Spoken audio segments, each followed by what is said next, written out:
വിളവൂർക്കലിലെ സുലോചനാമ്മയുടെ ദുരിതം 2 ദിവസം മുമ്പാണ് റിപ്പോർട്ടർ TV ചർച്ചയാക്കിയത്. റിപ്പോർട്ടർ ലൈവത്തോണിൽ ചർച്ചയായ ആ വിവാദ മരമുറി ഈ വീട്ടിന് മുകളിലേക്ക് വിളവൂർക്കലിലെ സുലോചനാമ്മയുടെ കുഞ്ഞു വീട്ടിന് മുകളിലേക്ക് ചാഞ്ഞ റബ്ബർ മരങ്ങൾ ഒടുവിൽ റിപ്പോർട്ടറിൻ്റെ ഇടപെടലിന് പിന്നാലെ അത് മുറിച്ചു മാറ്റിയിരിക്കുന്നു എന്നതാണ്.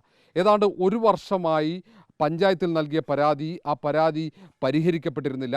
വീട്ടിന് മുകളിൽ അപകടാവസ്ഥയുള്ള മരം മുറിക്കണം എന്നാവശ്യപ്പെട്ടായിരുന്നു സുലോചനാമ്മ പരാതി നൽകിയത്. പക്ഷേ പഞ്ചായത്ത് അധികൃതർ വീട്ടിൽ പരിശോധന നടത്തി മരം മുറിക്കേണ്ടതാണെന്ന് അവർ സ്ഥിരീകരിച്ചു. പക്ഷേ മരം മുറിച്ചില്ല എന്നതാണ്.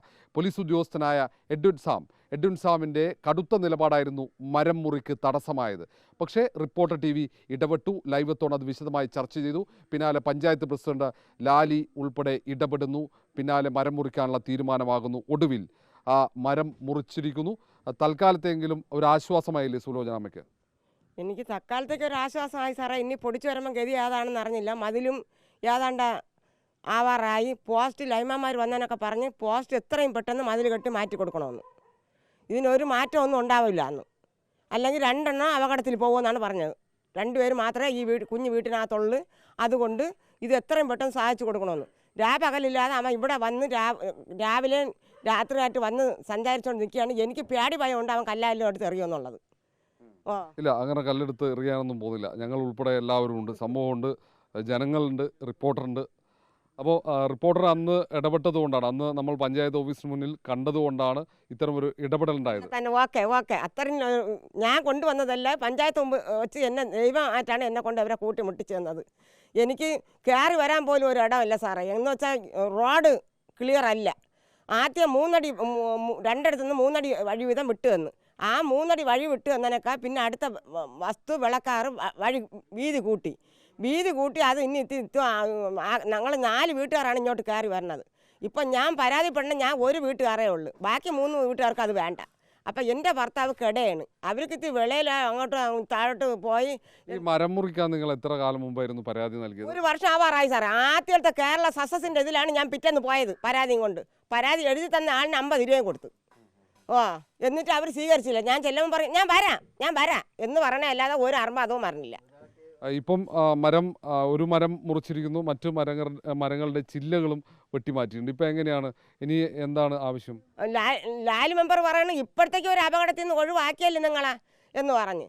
അത് നിങ്ങൾ കുഞ്ഞു വീട്ടിലാണ് കിടക്കണമെന്നല്ലേ പറയണത്. ഇത് കുഞ്ഞു വീടല്ലേ, അപ്പുറത്തൊരു വീടിരിക്കണം. ഞാൻ പറഞ്ഞത് എൻ്റെ അപ്പം നിങ്ങൾ ഈ മരം മുറിച്ച് മാറ്റിയതോടെ തൽക്കാലത്തേക്ക് ആശ്വാസം. പക്ഷേ ഈ ശക്തമായ കാറ്റൊക്കെ വരുന്ന സമയത്ത് വലിയ ആശങ്കയുണ്ടോ? ആശങ്കയുണ്ട്. ഇതോ പൊങ്ങി നിൽക്കണം മരം ഇഞ്ഞ് ഒടിഞ്ഞിഞ്ഞ് പോരെന്നുള്ളതുണ്ട്. കാറ്റ് അതിലല്ലേ തങ്ങണത്. മറ്റേ ഇത് മുറിക്കുന്ന പേരെങ്കിൽ ഒടിഞ്ഞ് അതിൻ്റെ പുറത്തൂടെ വീഴുള്ളായിരുന്നു. ആ അയണീര ഇല പോലും ഇവിടെയാണ് വന്ന് വീണ് കിടക്കണം. ഞാൻ ഇന്ന് കാലത്തെ സാറൊക്കെ വരുമെന്ന് പറഞ്ഞ് അതിനെ നുള്ളി പറക്കുകയാണ് ചെയ്തത്. വീടിൻ്റെ പണി എന്താ പൂർത്തിയാക്കാൻ? വീട്ടിൻ്റെ പണിയാക്കാൻ പഞ്ചായത്തിൽ നിന്ന് പൈസ ഒന്നും തന്നില്ല സാറേ. 1.40 തന്നുള്ളൂ.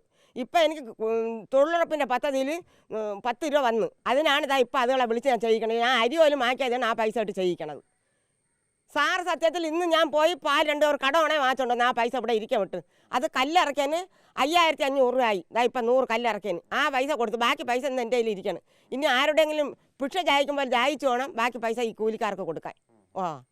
അപ്പോൾ എന്തായാലും തൽക്കാലത്തെങ്കിലും റിപ്പോർട്ടർ TVയുടെ ഇടപെടലിനെ തുടർന്ന് ഈ മരം മുറിച്ചതോടെ ഒരു താൽക്കാലികമായ ഒരു ആശ്വാസമായി അല്ലേ? ആയി താൽക്കാലികമായ ഒരു ആശ്വാസമായി. ഇനി നിങ്ങളൊക്കെ ഇടപെട്ടതിനെ കൊണ്ട് എനിക്ക് ഒന്നും പേടിക്കണ്ട. ഇവിടെ നിന്നലെ ഈഴക്കോട് വരെ നടന്നു പോയതിനൊക്കെ എന്നെ ആളുകൾ എടുത്തോണ്ട് പോകാൻ പോലെയാണ് കൊണ്ടുപോയത്. എന്തായാലും നിങ്ങൾ കേരള സസ്യസിൻ്റെ ഇതിൽ നിങ്ങൾ ഇനി അടുത്ത ഇലക്ഷൻ നിങ്ങളെയാണ് കയറ്റാൻ പോകണമെന്ന്.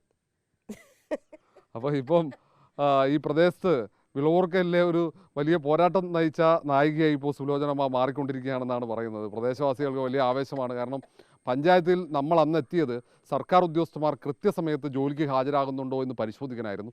അവിടെ വെച്ചാണ് സുലോചനാമ്മയെ അപ്രതീക്ഷിതമായി കാണുന്നതും അവരുടെ പരാതി ദീർഘകാലമായി പരിഹരിക്കപ്പെടുന്നില്ല എന്ന് ശ്രദ്ധയിൽപ്പെടുകയും അപ്പോൾ തന്നെ നമ്മൾ റിപ്പോർട്ടർ ലൈവത്തോൺ ആ വിഷയം വിശദമായി പരിശോധിച്ചു, ചർച്ച ചെയ്തു. ഒടുവിൽ പഞ്ചായത്ത് പ്രസിഡന്റ് അടക്കം എല്ലാവരും ഇടപെടുന്നു. മാത്രവുമല്ല അതിൽ തദ്ദേശ സ്വയംഭരണ ഇൻ്റലിജൻസ് ഉൾപ്പെടെ അന്വേഷണവുമായി ഈ പ്രദേശത്തേക്ക് എത്തുന്ന സാഹചര്യം വരെ ഉണ്ടായി. ഒടുവിൽ പോലീസ് ഉദ്യോഗസ്ഥൻ മരം മുറിച്ച് നൽകില്ല എന്ന് വാശി പിടിച്ച പോലീസ് ഉദ്യോഗസ്ഥൻ ഈ സമ്മർദ്ദങ്ങൾക്ക് വഴങ്ങി മരം മുറിച്ചു മാറ്റാൻ തയ്യാറായി. ഇപ്പോൾ ഒരു മരം മുറിച്ചു വെട്ടിമാറ്റി മറ്റു മരങ്ങളുടെ ചില്ല. ഇനിയും മരങ്ങൾ അപകട ഭീഷണിയായി നിൽക്കുന്നുണ്ട് എന്നാണ് സുലോചനമ്മ പറയുന്നത്. ഏതായാലും ആശങ്കയുണ്ട് പോലീസുകാരൻ ആക്രമിക്കുമോ എന്ന്. അത്തരത്തിൽ ഒരു അക്രമവും ഈ പോലീസുകാരൻ്റെ ഭാഗത്തുനിന്നുണ്ടാകില്ല. സമൂഹം നിങ്ങൾക്ക് കരുതലായുണ്ട്, കാവലായുണ്ട്, റിപ്പോർട്ടറുണ്ട്. അതുകൊണ്ട് നിങ്ങൾ ഭയപ്പെടാതെ നിങ്ങൾക്ക് രണ്ടുപേർക്കും ജീവിക്കാം. ഇവർ ആരോഗ്യ പ്രശ്നമുള്ള വയോധികരാണ്. ഇവരോട് എന്തിനീ ക്രൂരത എന്ന ചോദ്യം മാത്രമാണ് ബാക്കി നിൽക്കുന്നത്. ഏതായാലും ഈ നാട്ടുകാരും രാഷ്ട്രീയക്കാരും എല്ലാവരും ഒപ്പമുണ്ട്. അതുകൊണ്ട് ഭയപ്പെടേണ്ടതില്ല. നിങ്ങളുടെ വീട്ടിൻ്റെ നിർമ്മാണം ഉൾപ്പെടെ വലിയ താമസമില്ലാതെ പൂർത്തിയാക്കാൻ സാധിക്കുമെന്ന പ്രതീക്ഷയാണ്. ഒപ്പമുണ്ട് ഞങ്ങൾ റിപ്പോർട്ടർ TV. വീഡിയോ ജേർണലിസ്റ്റ് വിനയനൊപ്പം reporter R Roshipal, in reporter, Thiruvananthapuram.